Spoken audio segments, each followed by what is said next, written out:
Znala si ti da Miljana u taj tren je bila je emotivno slaba. Ti si znala da je ona bila emotivno slaba. I kad je neko emotivan, dozvoli mi, kad je neko emotivo slab i sedne neko pored nju i kaže, slušaj, ovako vežeš čaršav, ovako ga postaviš, imaš tamo u WC gdje da ga postaviš i onda samo se puštiš i olakšaš svima. Šta, jel to nije pokušaj da ti neko nagovoriš da se ubije?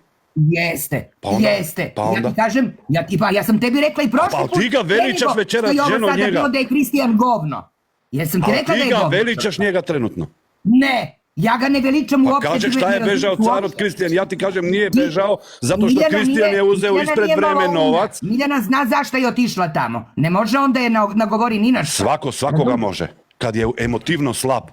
I mene može neko da me voli, da me nagovori i tebe. Kad si emotivno slab, svako može svako da nam nagovori. Mene mi je bio priča... Ovdje je stvar u tome. Pričali smo o muškarcima, o muškosti koje, ja ti kažem da je Filip bio mali miš. Nije smeo da se suprotstavi Kristijanu ni za šta. Zašto nije smio? Pa nije, plašio se čoveka. Pa plašio se od čoveka. Nije istina da se plašio, evo da ti kažem zašto. Nije istina, niko... Vidi, zašto bi se plašio on kad znaš da ima obezbeđenje tamo i da ću da obezbeđenje reaguje. Znaš šta se plašio Filip? Hoćeš da ti ja kažem, jel može da ti kažem zašto se plašio Filip? Hoćeš da znaš? Filip se plašio iz razloga zato što Kristijan je bio unapred isplaćen od produkcija. Zato što Kristijan je tamo molio kod Željko da ga isplate unapred. Kad su ga isplatili njega, Kristijan je tražio unutra samo žrtva s kime ću da uđe u konflikt za da ga izbace napolje i tako je uradio. A u tom stanje Filip je provalio da je to tako, jednostavno izbjegavao je da uđe u konflikt samo za da ne ga izbace njega. Eto, to je to bio.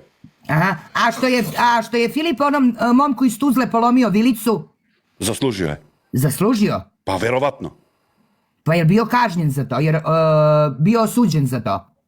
Jer su se sudili, taj momak se više nije pojavio u javnosti. Zašto nije bio osuđen, znaš? Čekaj, u realitiju je zabranjeno nasilje i fizički kontakt. Jer zabranjeno, svi učesnici znaju, i muškarci pogotovo, kako je onda to dozvoljeno ponašanje i nije bio diskvalifikovan. Znači da je isplaćen unapred. I on. Zato je sebi dao za pravo da polomi vilicu, jer je znao da je uzeo pare i da neće da ga isteraju. Isto kao Kristijan. Sad, evo ako je tako kako šta kažeš, jel nešto država Srbija preuzela li nešto odnosno to pitanje, a bilo je javno nasilje? Nikada ništa ne preduzima država Srbija, samo mi koji podnosimo tužbe privatno. Čak šta više, i kada po službenoj dužnosti nešto ide, to se povuče.